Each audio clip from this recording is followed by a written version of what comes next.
David Casil Castro Flores y soy estudiante de la Escuela de Agronomía en La Salle Bajío. Hoy quiero compartirles a ustedes un tema que me apasiona, que es la legislación agraria mexicana, específicamente los artículos del 9 al 135 de la Ley Agraria. Estos artículos son la columna vertebral de la propiedad social en el campo mexicano, y entenderlos es crucial para cualquier persona que aspire a trabajar en el desarrollo rural.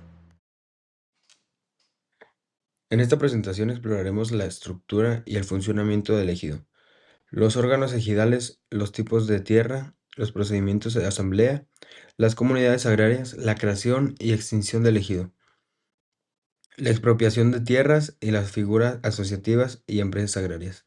Espero que al final de esta charla todos tengamos una visión clara de cómo funciona nuestro sistema agrario. Un ejemplo, imaginemos un ejido en Guanajuato, específicamente en León, que quiere diversificar su producto agrícola. Pero para hacerlo, necesita entender cómo la ley agraria regula el uso de sus tierras, cómo pueden obtener permisos para nuevos cultivos y cómo pueden asociarse como empresas locales para acceder a mercados más amplios. Exploraremos cómo estos artículos les ayudan a lograrlo.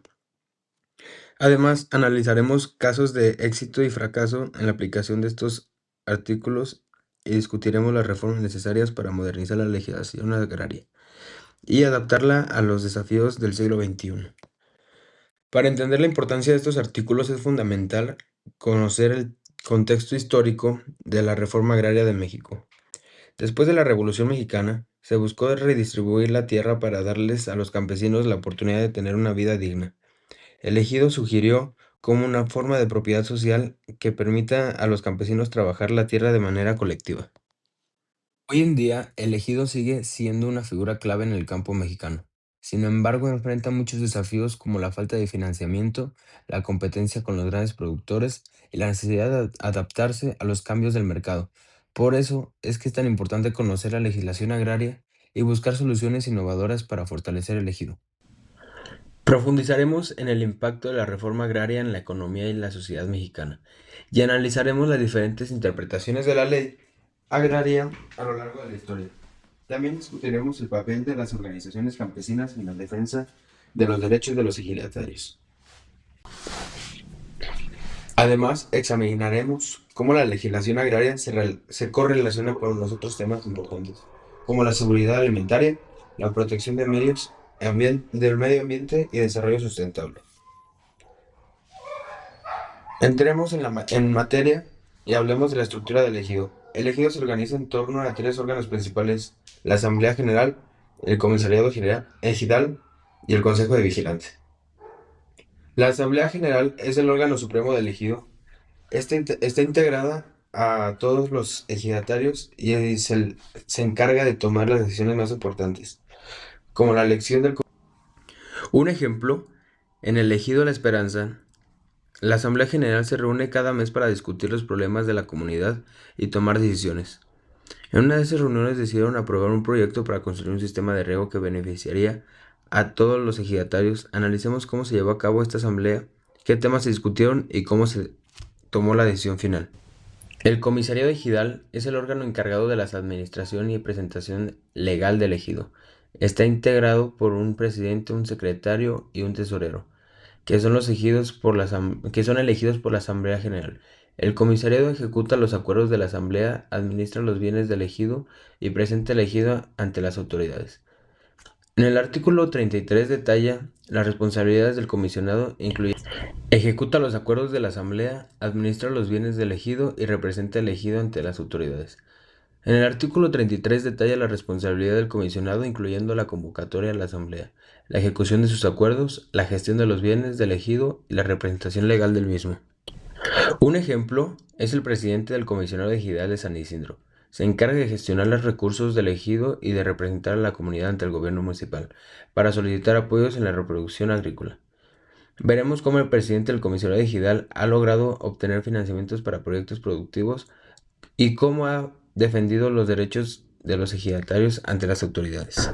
El Consejo de Vigilancia es el órgano encargado de supervisar al comisionado ejidal.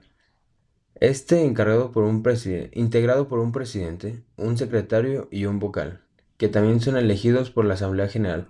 El Consejo de Vigilancia vela por los intereses de los ejidatarios y asegura de que el comisionario cumpla con sus funciones de manera transparente y eficiente.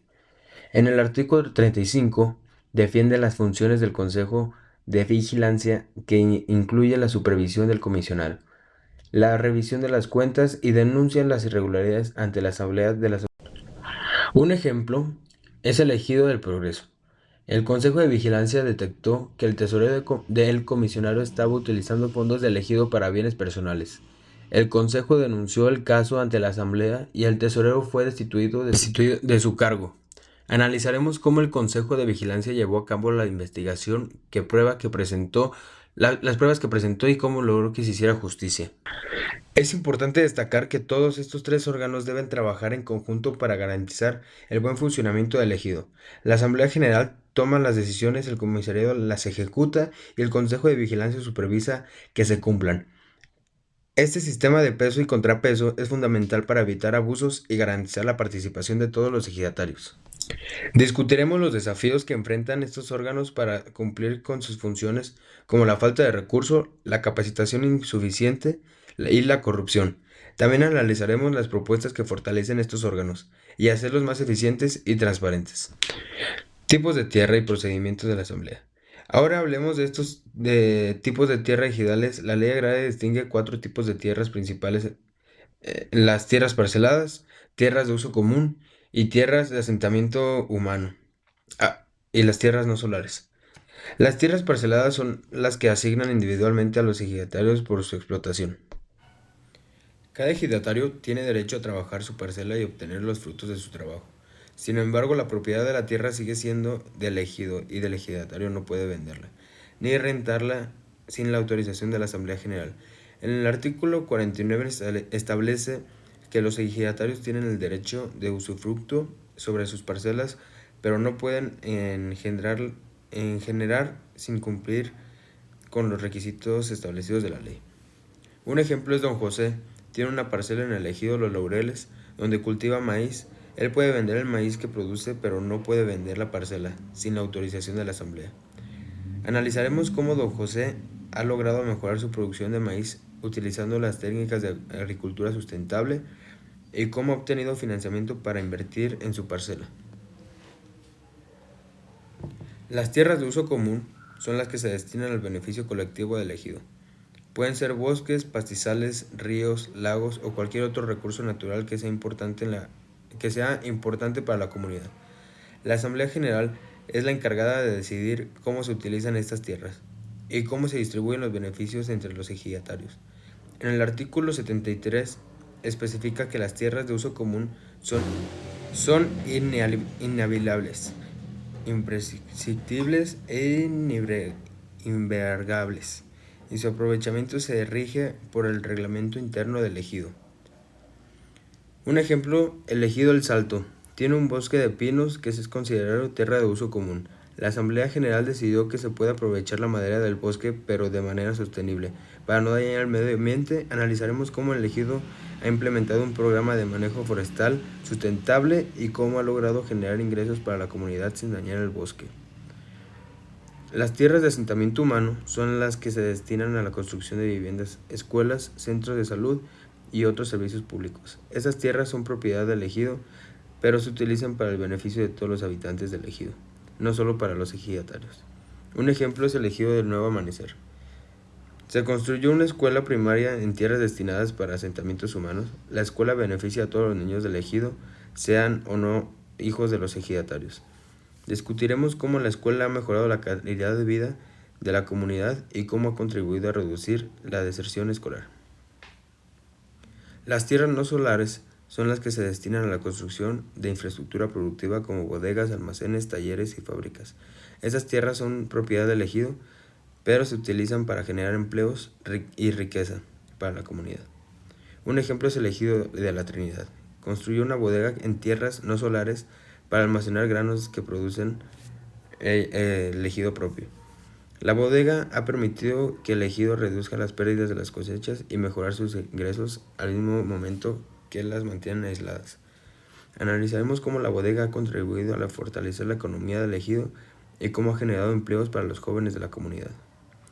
Esto es muy importante para destacar que la distribución y el uso de las tierras ejidales deben ser decididos por Asamblea General, tomando en cuenta las necesidades y los intereses de todos los ejidatarios.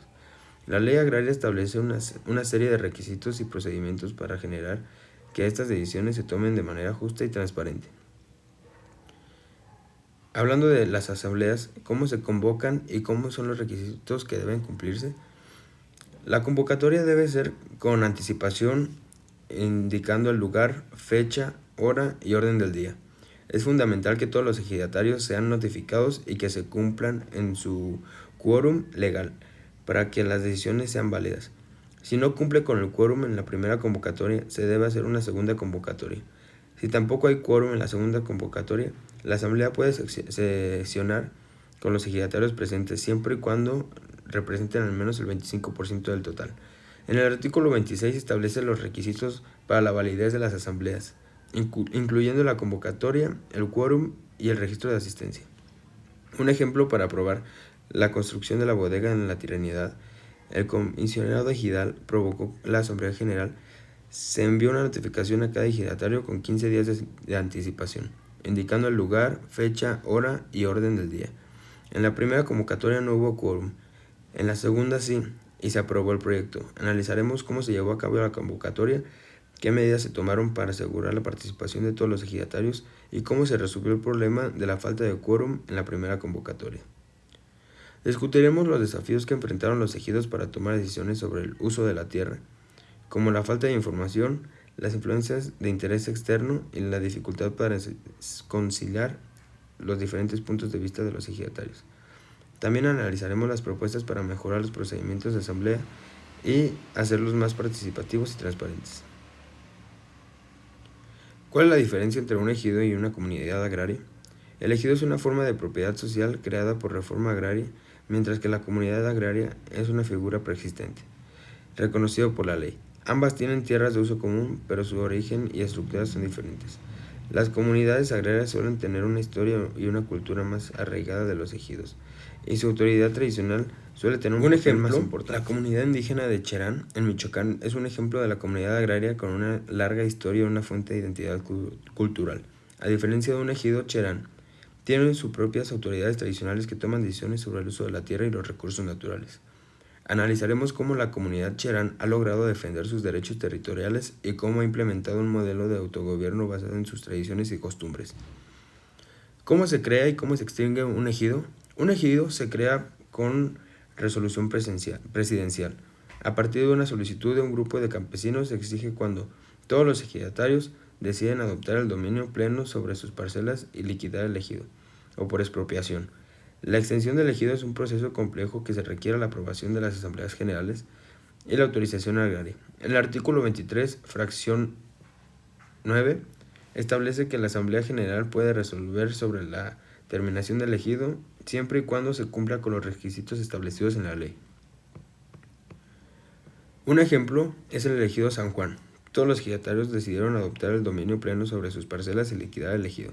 Esto les permitió vender sus tierras y obtener recursos para invertir en otras actividades económicas. Discutiremos las razones por las que los ejidatarios de San Juan tomaron una decisión, qué beneficios obtuvieron y consecuencias que tuvieron para la comunidad. ¿En qué casos se pueden expropiar tierras ejidales? La expropiación solo puede ocurrir por causas de utilidad pública mediante indemnización. Debe haber un decreto de expropiación y un proceso legal que garantice los derechos de los ejidatarios. La indemnización debe ser justa y debe permitir a los ejidatarios adquirir otras tierras o iniciar un nuevo proyecto productivo. En el artículo 93 establece que la expropiación de las tierras ejidales solo se puede realizar por causa de utilidad pública y mediante indemnización, y siguiendo el procedimiento establecido en la ley.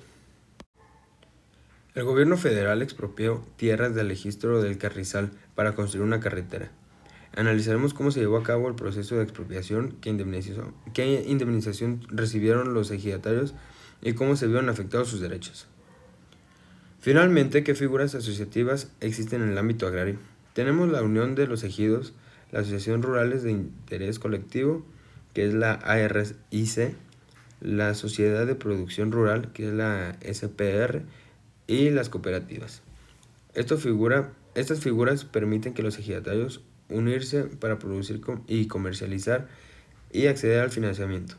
La asociatividad es fundamental para fortalecer el ejido y hacerlo más competitivo en el mercado. Un ejemplo es el ejido de Macha en el estado de Veracruz. Se unieron para formar las sociedades de producción rural de la SPR y producieron café orgánico. La SPR les ha permitido acceder a mercados internacionales y obtener mejores precios para su café. Analizaremos cómo la SPR ha mejorado la calidad de vida de los ejidatarios y cómo ha contribuido al desarrollo sostenible de la región. Discutiremos los desafíos que enfrentaron los ejidos para asociarse con la falta de confianza, burocracia y la dificultad para coordinar los diferentes intereses de los ejidatarios. También analizaremos la propuesta para fomentar la asociatividad y hacerla más accesible y atractiva para los ejidatarios. Son inalienables, imprescindibles e invergables, y su aprovechamiento se rige por el reglamento interno del ejido. Un ejemplo, el ejido El Salto tiene un bosque de pinos que es considerado tierra de uso común. La Asamblea General decidió que se puede aprovechar la madera del bosque, pero de manera sostenible.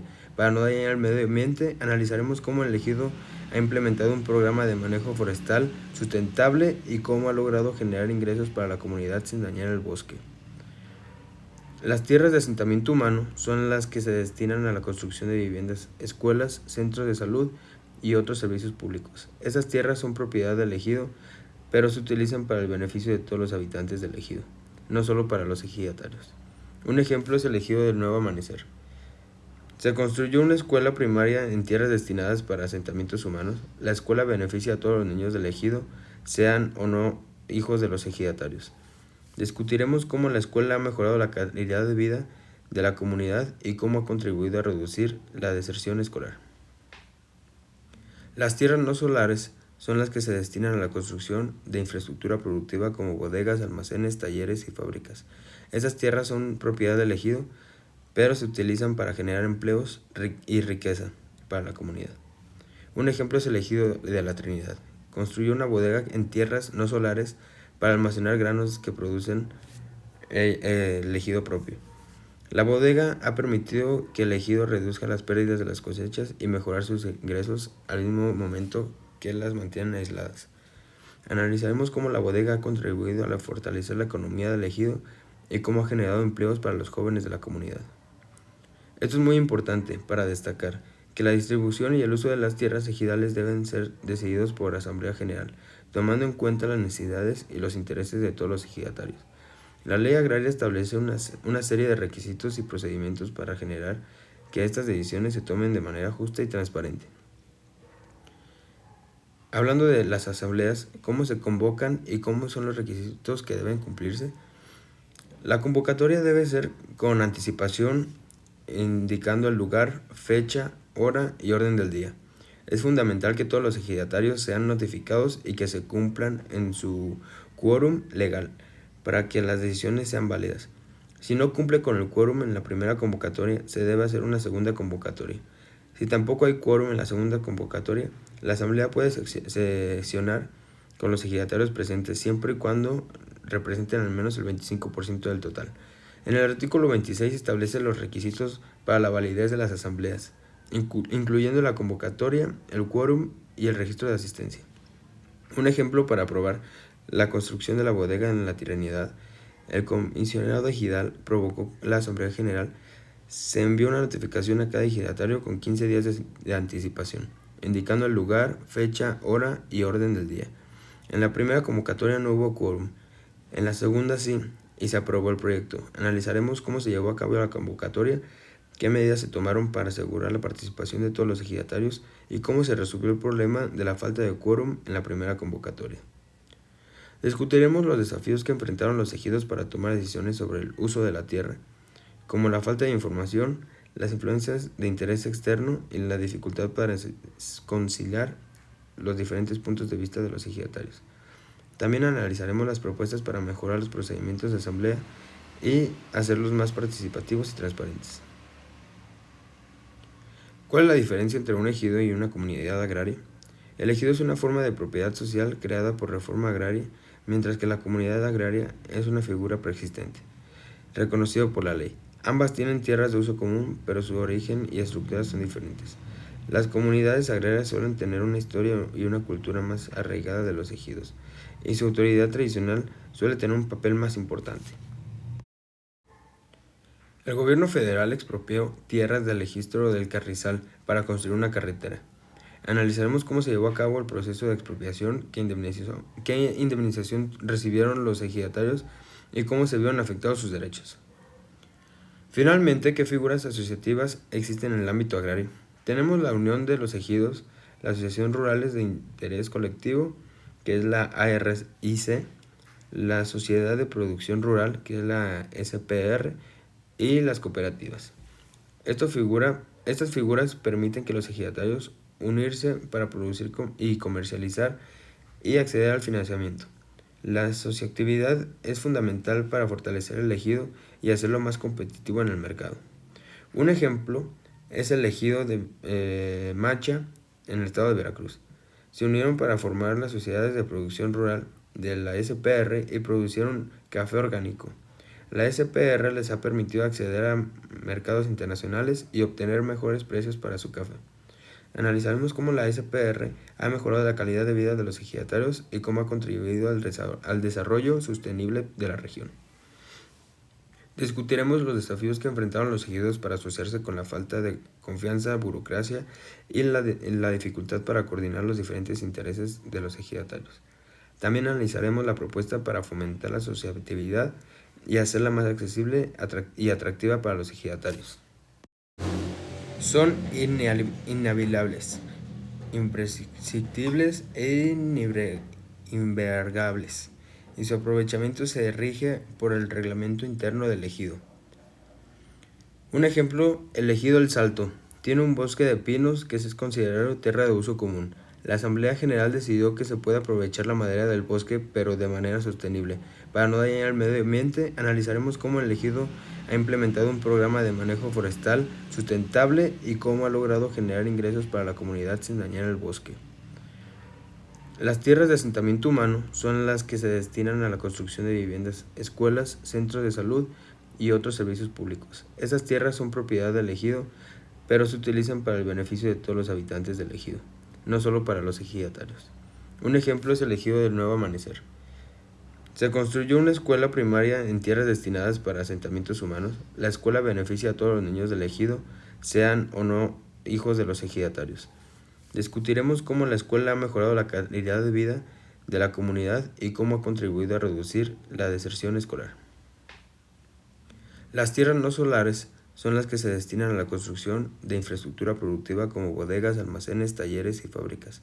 Esas tierras son propiedad del ejido, pero se utilizan para generar empleos y riqueza para la comunidad. Un ejemplo es el ejido de la Trinidad. Construyó una bodega en tierras no solares para almacenar granos que producen el ejido propio. La bodega ha permitido que el ejido reduzca las pérdidas de las cosechas y mejorar sus ingresos al mismo momento que las mantienen aisladas. Analizaremos cómo la bodega ha contribuido a fortalecer la economía del ejido y cómo ha generado empleos para los jóvenes de la comunidad. Esto es muy importante para destacar que la distribución y el uso de las tierras ejidales deben ser decididos por Asamblea General, tomando en cuenta las necesidades y los intereses de todos los ejidatarios. La ley agraria establece una serie de requisitos y procedimientos para generar que estas decisiones se tomen de manera justa y transparente. Hablando de las asambleas, cómo se convocan y cómo son los requisitos que deben cumplirse. La convocatoria debe ser con anticipación, indicando el lugar, fecha, hora y orden del día. Es fundamental que todos los ejidatarios sean notificados y que se cumplan en su quórum legal para que las decisiones sean válidas. Si no cumple con el quórum en la primera convocatoria, se debe hacer una segunda convocatoria. Si tampoco hay quórum en la segunda convocatoria, la asamblea puede sesionar con los ejidatarios presentes siempre y cuando representen al menos el 25% del total. En el artículo 26 establece los requisitos para la validez de las asambleas, incluyendo la convocatoria, el quórum y el registro de asistencia. Un ejemplo para aprobar la construcción de la bodega en la Trinidad El comisionado ejidal provocó la Asamblea General. Se envió una notificación a cada ejidatario con 15 días de anticipación, indicando el lugar, fecha, hora y orden del día. En la primera convocatoria no hubo quórum, en la segunda sí, y se aprobó el proyecto. Analizaremos cómo se llevó a cabo la convocatoria, qué medidas se tomaron para asegurar la participación de todos los ejidatarios y cómo se resolvió el problema de la falta de quórum en la primera convocatoria. Discutiremos los desafíos que enfrentaron los ejidos para tomar decisiones sobre el uso de la tierra, como la falta de información, las influencias de interés externo y la dificultad para conciliar los diferentes puntos de vista de los ejidatarios. También analizaremos las propuestas para mejorar los procedimientos de asamblea y hacerlos más participativos y transparentes. ¿Cuál es la diferencia entre un ejido y una comunidad agraria? El ejido es una forma de propiedad social creada por reforma agraria, mientras que la comunidad agraria es una figura preexistente, reconocido por la ley. Ambas tienen tierras de uso común, pero su origen y estructuras son diferentes.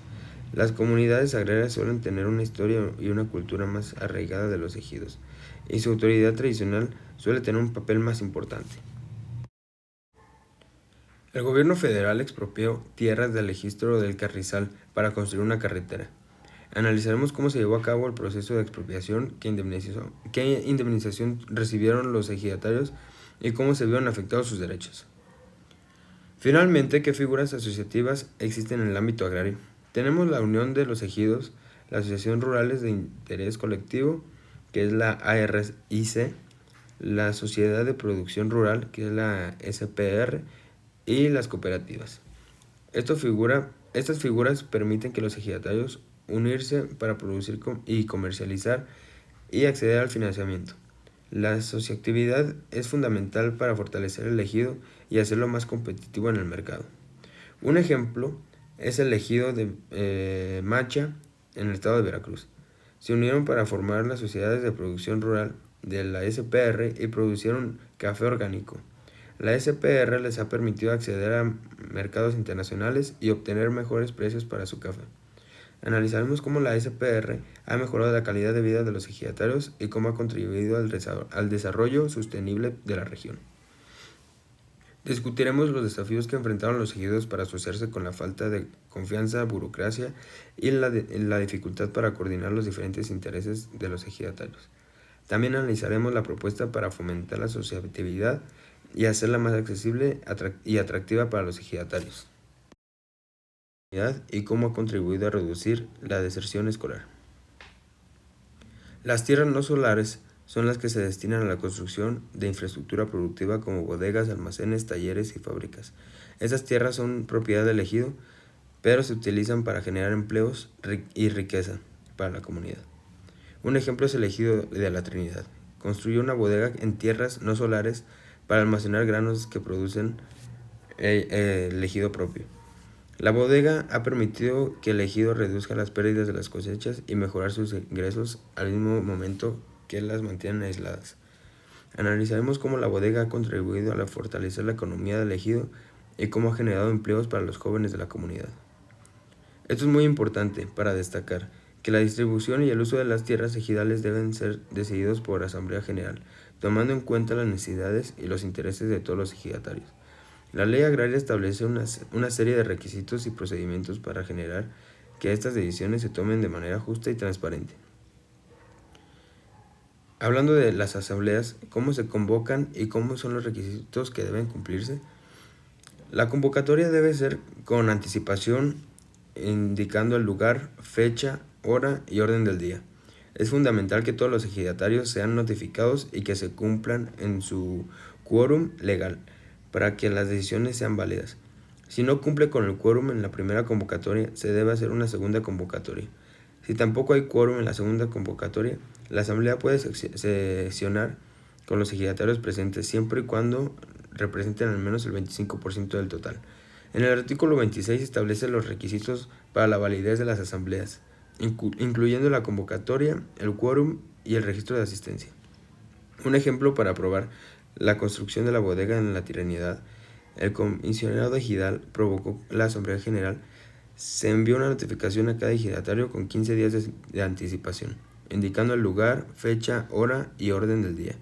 En la primera convocatoria no hubo quórum, en la segunda sí, y se aprobó el proyecto. Analizaremos cómo se llevó a cabo la convocatoria, qué medidas se tomaron para asegurar la participación de todos los ejidatarios y cómo se resolvió el problema de la falta de quórum en la primera convocatoria. Discutiremos los desafíos que enfrentaron los ejidos para tomar decisiones sobre el uso de la tierra, como la falta de información, las influencias de interés externo y la dificultad para conciliar los diferentes puntos de vista de los ejidatarios. También analizaremos las propuestas para mejorar los procedimientos de asamblea y hacerlos más participativos y transparentes. ¿Cuál es la diferencia entre un ejido y una comunidad agraria? El ejido es una forma de propiedad social creada por reforma agraria, mientras que la comunidad agraria es una figura preexistente, reconocido por la ley. Ambas tienen tierras de uso común, pero su origen y estructuras son diferentes. Las comunidades agrarias suelen tener una historia. En resumen, los artículos 9 al 135 de la Ley Agraria son fundamentales para entender el funcionamiento del ejido y la propiedad social en el campo mexicano.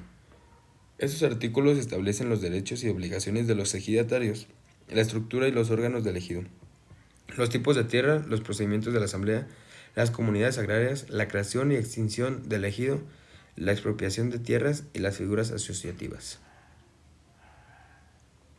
Sin embargo, la legislación agraria enfrenta muchos desafíos como la falta de financiamiento, la competencia de los grandes productores, la necesidad de adaptarse a los cambios del mercado y la corrupción. Por eso es tan importante conocer la legislación agraria y buscar soluciones innovadoras para fortalecer el ejido y garantizar bienestar en los campesinos. Es necesario modernizar la legislación agraria y adaptarla a los desafíos del siglo XXI. Debemos simplificar los trámites, fomentar la asociatividad, promover la inversión en el campo, proteger los derechos de los ejidatarios y garantizar la transparencia y la rendición de cuentas. El ejido es una figura clave para el campo mexicano, pero necesitamos evolucionar para seguir siendo relevante en el futuro. Debemos trabajar juntos para construir un campo más justo, próspero y sustentable para todos. Muchas gracias por su atención. Espero que esta presentación les haya sido útil y de su agrado y que los haya inspirado a conocer más sobre la legislación agraria mexicana.